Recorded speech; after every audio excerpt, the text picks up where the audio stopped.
मेरी चाची जी मेरा बहुत ख्याल रखती थीं। हर समय वो मेरी देखभाल करती और मुझे अच्छी-अच्छी खाने की चीज़ें बनाकर देती। वो एक बच्चे की तरह मुझे रात को लोरी गाकर सुलाती थीं।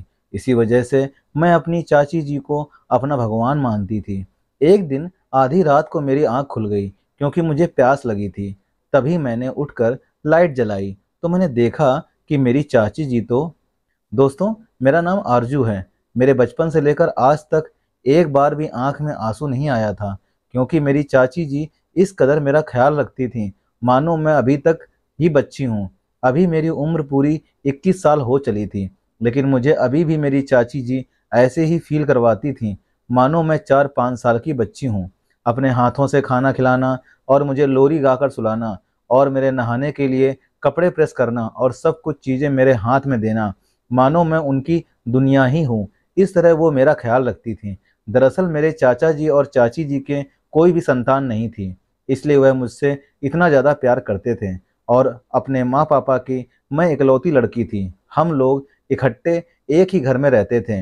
इतना भरा-पूरा परिवार होने की वजह से मुझे कभी भी किसी चीज़ की कमी महसूस नहीं हुई। जो भी मैं चीज़ माँगती थी, वह मेरे सामने हाज़िर हो जाती थी, क्योंकि पूरे घर में सिर्फ़ एक ही तो मैं बच्ची थी और सबकी दुलारी भी थी। माँ-पिताजी भी मुझसे बहुत प्यार करते थे और चाचा-चाची का तो कहना ही क्या, वह तो मानो मुझे सर पर बिठा कर रखते हों।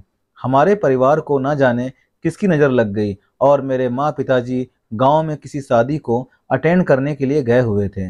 दरअसल हम लोग शहर में रहते थे, लेकिन पहले हमारा गाँव में घर हुआ करता था, जहाँ पर मेरे दादाजी ने ज़मीन वगैरह खरीद रखी थी। लेकिन मेरी पढ़ाई-लिखाई के लिए और मेरे पिताजी एक अच्छी नौकरी करते थे, इस वजह से वो शहर में आ गए। इसलिए वह पूरे परिवार को भी अपने साथ में ले आए और चाचा जी भी वहीं किसी कंपनी में काम करने लग गए। इसलिए हम लोग शहर में रहने लगे, लेकिन हमारी ज़मीन जायदाद तो अभी भी गाँव में ही थी। इसीलिए अगर कोई काम होता था तो गाँव में जाना पड़ता था।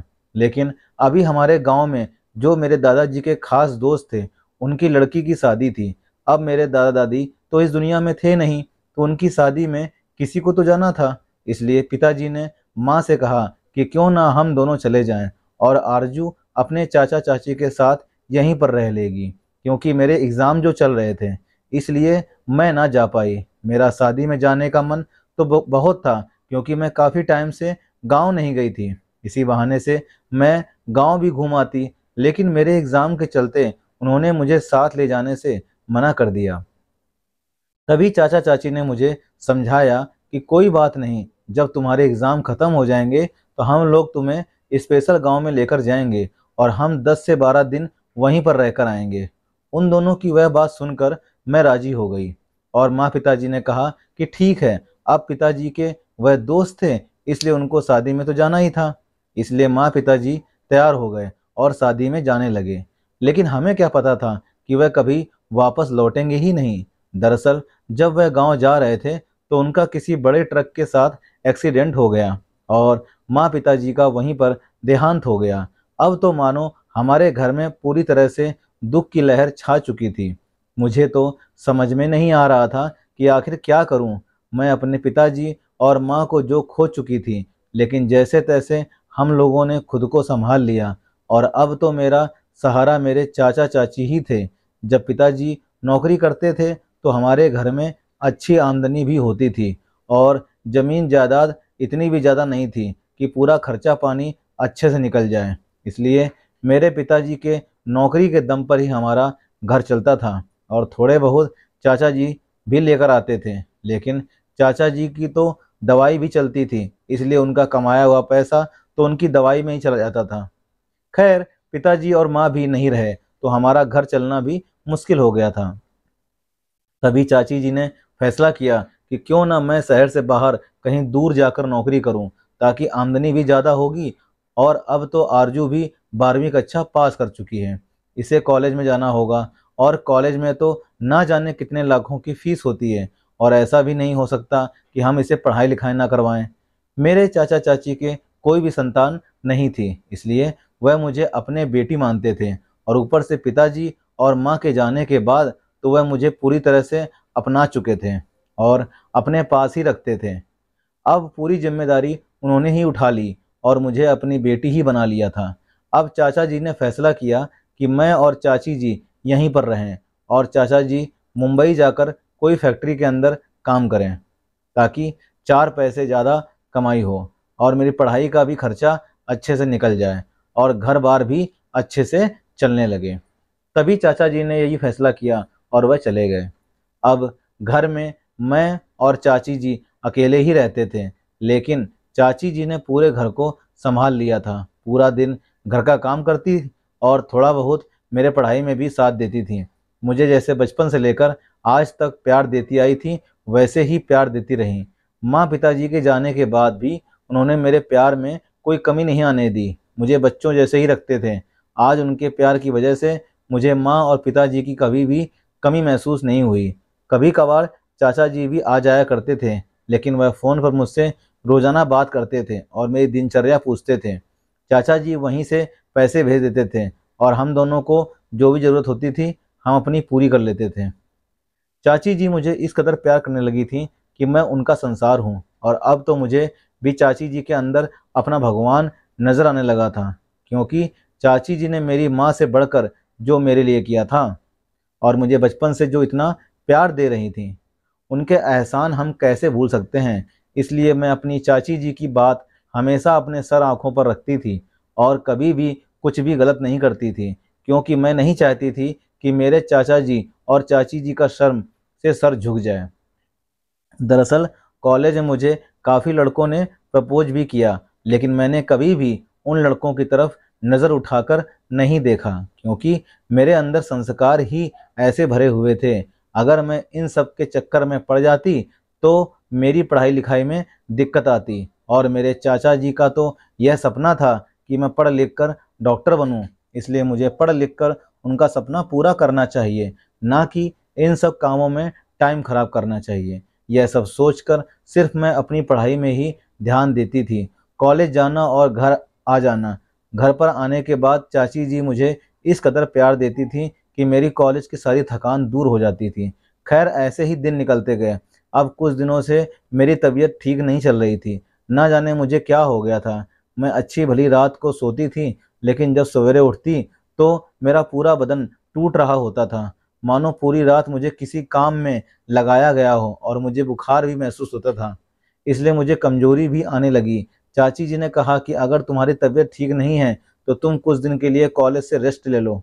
लेकिन मैंने कॉलेज जाना बंद नहीं किया, क्योंकि मुझे अपनी पढ़ाई-लिखाई पूरी करनी थी और अगर मैं घर पर बैठ जाती, तो ना जाने मेरी पढ़ाई-लिखाई में कितनी प्रॉब्लम आती। इसलिए मैंने चाची जी से कहा कि नहीं, मैं ठीक हूँ, मैं दवाई-पानी लेकर कॉलेज के लिए निकल जाती। लेकिन पूरा दिन कॉलेज में मुझे ज़रा भी पढ़ाई नहीं हो पाती थी, क्योंकि मेरा पूरा शरीर दर्द के मारे टूटता रहता था और ना जाने मुझे क्या अजीब-सा लगता रहता था। एक रोज़ जब मैं कॉलेज में अपनी क्लास अटेंड कर रही थी, तो मुझे चक्कर आ गया और आनन-फानन में सभी मेरे फ्रेंड लोगों ने डॉक्टर को बुलाया। डॉक्टर ने कहा कि इन्हें किसी अच्छे हॉस्पिटल में ले जाकर जाँच करवा लीजिए, शायद इनके अंदर बहुत ज़्यादा कमज़ोरी आ गई है। तभी मेरे दोस्त ने मेरी चाची जी को फ़ोन लगाया और उन्हें कॉलेज में बुला लिया। चाची जी कॉलेज में आ गईं और मेरे टीचर्स के साथ मिलकर मुझे हॉस्पिटल लेके गए। वहाँ जाकर जो सामने आया, उसके बाद तो मेरे पैरों तले से ज़मीन ही खिसक गई। मेरा पूरा शरीर पसीने से लथपथ हो चुका था। मुझे समझ में नहीं आ रहा था कि आखिर यह सब मेरे साथ क्या हो गया। मैंने ऐसा कोई गुनाह किया ही नहीं था, फिर भी मुझे इतनी बड़ी सज़ा कैसे मिल गई? दरअसल डॉक्टर की रिपोर्ट के अनुसार आया कि मैं गर्भवती हूँ। ये सुनकर तो मेरे पैरों तले से ज़मीन खिसक गई। टीचर और चाची जी के सामने जब यह बात आई, तो उनका भी थोड़ा चेहरा बिल्कुल उतर गया। अब तो मेरी पूरी रेपुटेशन ख़राब हो चुकी थी, क्योंकि जब रिपोर्ट सामने आई, तो मेरे कुछ कॉलेज के दोस्त और टीचर भी वहीं थे। अब पूरे कॉलेज के अंदर मेरी थू-थू हो जाएगी। लेकिन इन सब से ऊपर मुझे यह बात सता रही थी कि आखिर यह सब हो कैसे गया? मैंने तो आज तक किसी लड़के को नज़र उठाकर भी नहीं देखा था, तो फिर मैं गर्भवती कैसे हो गई? और हमारे घर में भी कोई नहीं आता था। मैं और मेरी चाची जी के अलावा हमारे घर में कोई भी नहीं रहता था। फिर यह सब कैसे हो गया? चाची जी ने मुझे कुछ भी नहीं कहा, लेकिन मेरी तो नज़र चाची जी के चेहरे पर टिकी हुई थी, क्योंकि बचपन से लेकर आज तक उन्होंने मुझसे इस कदर पाला था और अपनी बेटी से भी ऊपर मुझे रखा था। आज उनका इतनी बड़ी बदनामी से सामना करना होगा। जाने उनके मन में क्या-क्या चल रहा था। मुझे तो डर था कि कहीं इन सब के बीच में मेरा प्यार कम ना हो जाए। जो गलती मैंने की भी नहीं थी उसकी सज़ा मुझे मिल रही थी। मैं तो बार बार चाची जी के चेहरे की तरफ देख रही थी कि उनका क्या रिएक्शन लगेगा। तभी चाची जी ने कहा कि मैं संभाल लूँगी, और वह मुझे लेकर घर पर आ गई और मुझे कमरे में बिठा दिया और पानी पिलाया और कहने लगी कि कोई बात नहीं, तुमसे गलती हो गई है तो कोई बात नहीं, तुम फिक्र मत करो, मैं तुम्हारे चाचा जी से बात कर लूँगी और जल्द ही हम इन सब का कोई ना कोई सलूशन निकाल ही लेंगे। चाची जी की ऐसी बात सुनकर तो मुझे बहुत अजीब सा लगा। भला एक औरत इतना सब नॉर्मल कैसे देख सकती है? एक कुंवारी लड़की जब प्रेग्नेंट होती है तो सभी के लिए शर्म की बात होती है, लेकिन मेरी चाची जी को तो वह इतना बिल्कुल भी फर्क नहीं पड़ रहा था। वह तो मुझे ही सांत्वना दे रही थी कि कोई बात नहीं। वह मेरी बात सुनने को तैयार ही नहीं थी कि मैंने कोई गलती नहीं की। मैंने चाची जी से कहा कि मैंने ऐसा कुछ भी नहीं किया, हमें सब कुछ जांच करवानी चाहिए और हमारे घर के बाहर जो कैमरे लगे हैं उनके अंदर भी पता लगवाना चाहिए। मैंने चाची जी से कहा कि कॉलेज में ऐसा कुछ भी नहीं हुआ था और उसके अलावा मैं घर के बाहर कहीं नहीं गई और घर में ही हम दोनों के अलावा कोई नहीं था, तो ज़रूर मेरे साथ कुछ गड़बड़ हुई है। क्यों ना हम लोग कैमरे में चेक करवाएं। लेकिन मेरी चाची जी ने साफ मना कर दिया और कहा कि ऐसा कुछ नहीं होगा, जो हो गया है सो हो गया, हम जल्द ही तुम्हारा अबॉर्शन करवा देंगे। तभी मैंने चाची जी से कहा कि ऐसा क्यों ना करें, जब मैंने कोई गलती ही नहीं की तो इसकी सज़ा क्यों, और आप इतना नॉर्मल बिहेव क्यों कर रही हैं? हमें सब कुछ चाचा जी को बताना चाहिए। तभी चाचा जी ने कहा कि तुम चुप हो जाओ, जो बात है मैं और तुम्हारे चाचा जी मिलकर कर लेंगे। अब तुम कुछ दिनों के लिए घर से बाहर मत आना। मुझे तो चाची जी का यह रूप देखकर बहुत अजीब लग रहा था। मुझे समझ में नहीं आ रहा था कि वह इतना नॉर्मल कैसे बिहेव कर सकती हैं, लेकिन मैं अपनी चाची जी के ऊपर किसी भी तरह का शक भी नहीं कर सकता, क्योंकि उन्होंने बचपन से लेकर आज तक जो मेरे लिए किया था वह कोई भी नहीं कर सकता था। लेकिन मुझे इन सब बातों की गहराई तक तो जाना ही था। तभी एक रोज़ मैंने सोचा कि क्यों ना मैं ही चाचा जी को सारी बातें बता देती हूँ। तब एक रोज़ जब चाची जी बाहर सब्जी लाने गई थी तो मैंने चाचा जी को फ़ोन लगाया और सारी बातें कह डाली। चाचा जी को पहले तो मुझ पर गुस्सा आया और वह रोने लगे और कहने लगे कि आज तक जो मैंने तुम्हें पढ़ाया लिखाया, तुम्हारे लिए मैं इतनी दूर आकर काम काज कर रहा हूँ, अपने घर परिवार को छोड़कर तुम्हारी माँ पिताजी के जाने के बाद इस कदर तुझे संभाला और अपनी खुद की औलाद से बढ़कर तुझे माना, लेकिन तूने हमारे साथ क्या किया? तुमने पूरे समाज में हमारी नाक कटवा दी। तभी मैंने चाचा जी को समझाया और कहा कि मैंने ऐसा कुछ भी नहीं किया है। मैंने कॉलेज के अंदर आज तक किसी लड़के को नज़र उठाकर भी नहीं देखा, तो यह सब तो कैसे कर सकती हूँ? तभी चाचा जी ने पूछा कि घर में कौन आया था? तभी मैंने उनसे कहा, घर में मेरे चाची जी के अलावा कोई भी नहीं आता था। रात को हम दोनों ही खाना खाकर अकेले ही सोती थीं और सवेरे में कॉलेज चली जाती थी। आज तक मैंने ऐसा कुछ किया ही नहीं और ना ही कोई लड़के ने मुझे आज तक छुआ। पता नहीं मेरे साथ कैसे हो गया। तभी तभी चाची जी ने कहा कि हमारे घर के बाहर जो कैमरे लगे हैं उनमें से तुम्हें कुछ पता करना चाहिए। अंकल के घर पर भी चलता है, और चाची जी ने उनके घर पर जाने से मना कर दिया और कहा कि हमें कैमरों के अंदर कुछ भी नहीं देखना। चाची जी मेरी एक भी बात सुनने को तैयार नहीं है, वह तो बस अपनी ही रट लगाए बैठी हुई हैं। तभी चाचा जी ने क्रोध किया और कहा कि ठीक है, मैं कुछ दिनों में वहाँ आता हूँ और हम दोनों मिलकर इसकी गहराई तक जाते हैं। अब चाचा जी का मुझे साथ मिल गया था। उसके बाद तो मुझे बड़ा ही सुकून मिला। मुझे खुशी हुई कि कोई तो मेरे साथ खड़ा है। तभी ऐसे ही दिन निकलते गए। एक रोज़ जब मैं चाचा जी सो रहे थे, तभी मुझे अचानक से रात को प्यास लग गई। तो मैंने सोचा कि चाची जी को क्यों उठाऊं, मैं खुद ही जाकर पानी ले आती हूँ। दरअसल रोज़ाना चाची जी मेरे कमरे में पानी का मग रख देती थी, लेकिन उस दिन शायद वो भूल गई थी, इसलिए मैंने सोचा कि मैं किचन से जाकर पानी ले आती हूँ। साथ में थोड़ा इधर उधर घूम भी लूँगी, भला चाची जी को क्यों परेशान करना। यही सब सोचकर मैं अपने बेड से उठी और जैसे ही लाइट जलाई तो मैंने देखा कि मेरी चाची जी तो मेरे पास हैं ही नहीं। दरअसल वो मेरी दूसरी साइड होती थी, लेकिन आज पता नहीं कहाँ चली गई थी। मैंने उनको आवाज़ लगाई, लेकिन मुझे कुछ भी सामने से जवाब नहीं मिला। मैंने अपना कमरा खोला और बाहर की ओर जाने लगी। तभी मुझे चाचा जी के कमरे से किसी के बोलने की आवाज़ आने लगी। दरअसल इतने दिनों से वह कमरा बंद ही था, क्योंकि चाची जी पहले उस कमरे में रहते थे, लेकिन जब से चाचा जी शहर से बाहर काम करने के लिए गए हैं तो चाची मेरे साथ मेरे कमरे में ही सोती थी, लेकिन मैंने सोचा था कि अब रात को चाची जी किसके साथ बात कर रही होंगी। मैं बिना कुछ बोले वहां पर चली गई और कमरे के बाहर जाकर खड़ी हो गई। जैसे ही मैं वहां जाकर खड़ी हुई, तभी अंदर से कमरा खुल गया और चाची जी एक लड़के के साथ कमरे से बाहर आईं। मुझे अचानक वहां पाकर वह घबरा सी गईं और कहने लगीं कि आरजू, तुम यहाँ पर क्या कर रही हो? तो मैंने कहा कि लड़का कौन है और इतनी रात को आप इस कमरे में क्या कर रहे हो? अब मेरा पूरा शरीर पसीने से लथपथ हो गया था। मुझे समझ में नहीं आ रहा था कि आखिर मेरे साथ हो क्या रहा है। चाची जी भला इस बंद कमरे में इसके साथ क्या कर रही थी? आज तक मैंने ऐसा कुछ नहीं देखा था। एक तो मेरी गर्भवती वाली बात, ऊपर से यह सब देखकर तो मैं बिल्कुल चकरा सी गई थी। तभी चाची जी ने कहा कि ऐसा कुछ भी नहीं है आरजू, तुम जाकर अपने कमरे में सो जाओ। मैंने चाची जी की बात को काटा और चिल्लाते हुए बोली कि मुझे सारी सच्चाई बताओ, यह सब है क्या? और ये लड़का कौन है? आज तक मैंने इस लड़के को कहीं पर भी नहीं देखा। तभी चाची जी को गुस्सा आ गया और उन्होंने मेरे एक तमाचा दे मारा। उनका तमाचा जैसे ही मेरे गालों पर आया, पता नहीं मुझे क्या हो गया। भला चाची जी ऐसा क्यों कर रही हैं मेरे साथ? आज तक चाची जी ने मुझे डांटा भी नहीं था, लेकिन आज तो उन्होंने मुझ पर हाथ ही उठा दिया और वह लड़का वहां से चुपचाप चला गया। मैं कुछ भी ना बोली और वहीं बैठकर रोने लग गई। तभी चाची जी ने कहा, अगर यह बात घर से बाहर या फिर तुम्हारे चाचा जी तक गई तो मैं तुम्हें जान से मार डालूंगी। चाची जी का ऐसा पहली बार रूप देखा था मैंने और मैं तो बिल्कुल भौचक्की रह गई थी। लेकिन तभी मैंने मन में सोचा कि मुझे घबराना नहीं चाहिए, जरूर दाल में कुछ काला है। अब तो मेरे सामने सारी सच्चाई आ ही रही थी कि चाची जी ही सबके पीछे जिम्मेदार हो सकती हैं। जिस तरह से उन्होंने अपना असली रूप दिखाया था, उसके बाद तो मुझे चाची जी पर घिन आ रही थी। मैं वहीं से उठी और चाची जी के सामने गुस्से में बोली थी कि मुझे सारी सच्चाई बताओ, वरना मैं डरने वाली नहीं हूँ। मैं चिल्ला चिल्ला कर सबको बता दूंगी।